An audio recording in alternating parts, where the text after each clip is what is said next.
do you I just want to ask you, man, if you got a new person coming into jiu-jitsu, somebody that hasn't really trained at all, maybe give them a couple tips. What are some things you tell them to work on if they have they're fresh and you want them to just kind of maybe stay safe or kind of, something to work on, maybe in a couple exercises, or maybe some tips? For sure, I would tell them to do the morning routine, controlled articular rotations, right? Let's get the joint capsules working efficiently there.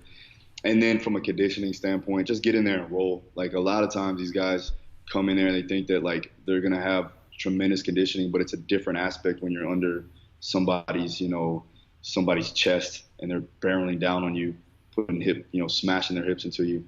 So with that, definitely get in there and roll a lot more. Make sure that you are doing your mobility work.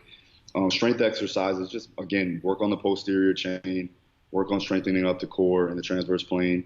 And then, like I said, just get in there and roll. That's the main thing. Okay. Anything you do specific for recovery? Any recovery stuff? We didn't really get to it, but anything you like to do, like ice baths, sauna, So in camp, I do like ice baths. I've seen some benefit from that from an inflammation standpoint. Outside of camp, I want to eliminate that too much. I want your body to kind of adapt to the stresses a little bit more, where in camp we're trying to mainly just make sure that we're managing fatigue and almost maintenance at that point, especially getting closer, like 3 weeks out. We do contrast baths too as well. I know my guys do that too. And then from like a massage standpoint, we'll do some soft tissue work. I'll have the guys go and get some Graston done. They like Graston, like cupping. We've seen some benefits from that from an inflammation standpoint, just especially with the guys getting beat up all the time, man, and sparring and stuff.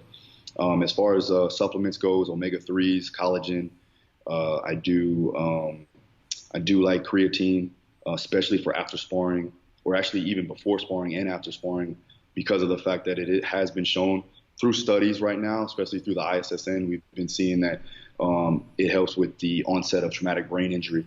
So 2.5 grams of creatine, we put that in place. And then afterwards, we also do it for the recovery standpoint, branched chain amino acids for the protein synthesis.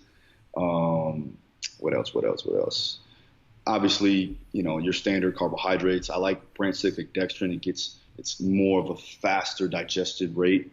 So we'll do branched cyclic dextrin inside the training as an intra-workout and then post-workout too as well, especially if these guys are training multiple times throughout the day.